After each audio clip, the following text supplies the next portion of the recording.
তো হ্যালো বন্ধুরা, তো আমি তোমাদের কাছে একটি নতুন ক্লাস নিয়ে চলে এলাম। আজকে আমরা পড়ব ক্লাস 3 বাটারফ্লাই বইয়ের লেসন 3, দ্য গ্রেসহপার অ্যান্ড দ্য পিঁপড়ে, হাঁসফড়িং এবং পিঁপড়েরা। তো চলো শুরু করা যাক।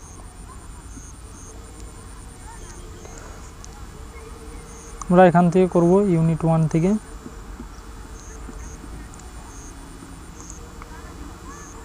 Let's read. তো চলো পড়ি।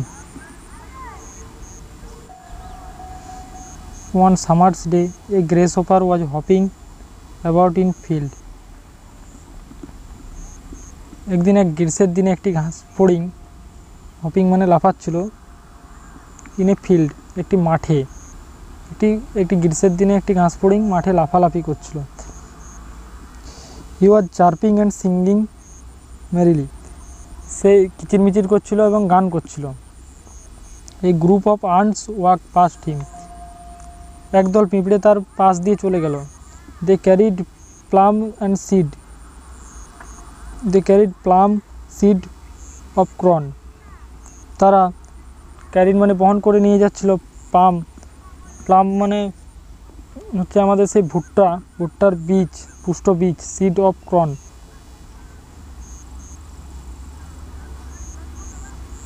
তারা বয়ে নিয়ে যাচ্ছিল ভুট্টার পুষ্ট বীজ। Where are you going with those heavy things, তোমরা তো ভারী জিনিস কোথায় নিয়ে যাচ্ছ? আস্ক দ্য গ্রেসহপার মানে সেই ঘাস ফড়িংটি জিজ্ঞাসা করলো। Without stopping the first and reply, না থেমেই প্রথমের যে পিঁপড়েটা বলে উঠল, to this is the third seed I am carrying today, এটা একটা তৃতীয় বীজ যেটা আমি আজকে নিয়ে যাচ্ছি। Why are you working so hard, তোমরা এত কষ্ট করছো কেন? ওয়ার্কিং এত ভারী কাজ করছো কেন বা কষ্টকর কাজ করছো কেন? ওয়ার্কিং হার্ড মানে কষ্টকর কাজ করছো কেন? হোয়াই ডু নট ইউ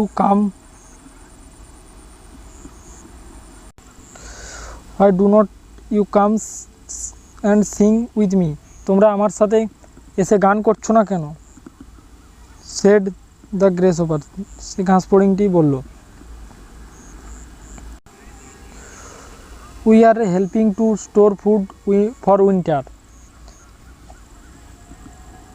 আমরা শীতের খাবার জমানোর জন্য সাহায্য করছি। You should also do the same, তুমিও তাই করো। সেড দ্য আন্ট, সেই পিঁপড়েটি বলল। উইন্টার ইজ ফার ওয়ে, শীত এখনও অনেক দূর। It is a lovely day to play sang and গ্রেসহপার,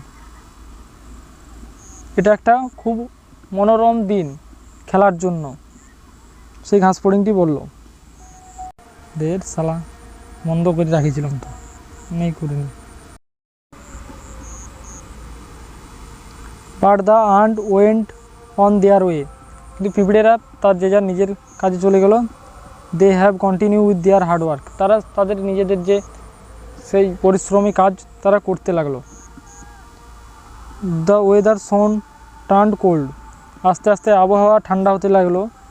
A thick white blanket snow cover all the food lying in field, একটা মোটা সাদা পুরু আস্তরণের মতো বরফের একটা আস্তরণ সারা মাঠে খাবারগুলোকে ঢেকে দিল। The grasshopper could not find any food, তারপর সেই ঘাস ফড়িংটা আর খাবার খুঁজে পেল না। He went to the ant hill, সে তারপর গেল সেই পিঁপড়ের ঢিপিতে। He show that the ant had stored enough food for winter, সে দেখলো দ্যাট দ্য আন্ট মানে সেই পিঁপড়েরা হ্যাড স্টোরেড এনাফ ফুড, মানে যথেষ্ট পরিমাণে তারা খাবার সঞ্চয় করে রেখেছে শীতের জন্য, ফর উইন্টার মানে শীতের জন্য। হি বাগেজড দেম ফর সামথিং ইট, সে তার নিজের খাবারের জন্য তাদের কাছে চাইলো। হোয়াট, কি, মানে পিঁপড়েরা একটু সেই খাবারটা চাওয়ার পর পিঁপড়েরা একটু অবাক হলো, তারপর জিজ্ঞাসা করলো যে কি, মানে শুনে। Carried the ant in surprise, এবং পিঁপড়েরা দেখে অবাক হয়ে গেল। Have not you store anything for the winter, have not মানে তুমি শীতের জন্য কোনো খাবার সঞ্চয় করোনি, পিঁপড়েরা জিজ্ঞাসা করলো। What were you doing all summer, সেই পিঁপড়েরা তারপর সেই ঘাস ফড়িংটাকে জিজ্ঞাসা করলো যে তুমি এত বড় গরমে বা গ্রীষ্মে তুমি কি করছিলে। Did not I have time to store any food, আমার কাছে খাবার সঞ্চয় করার মতো সময় ছিল না। সেট দ্য গ্রেসহপার, তারপর সেই ঘাস ফড়িংটি বলল। I was so busy playing music, আমি মানে খুবই ব্যস্ত ছিলাম আমার গান এবং খেলা নিয়ে।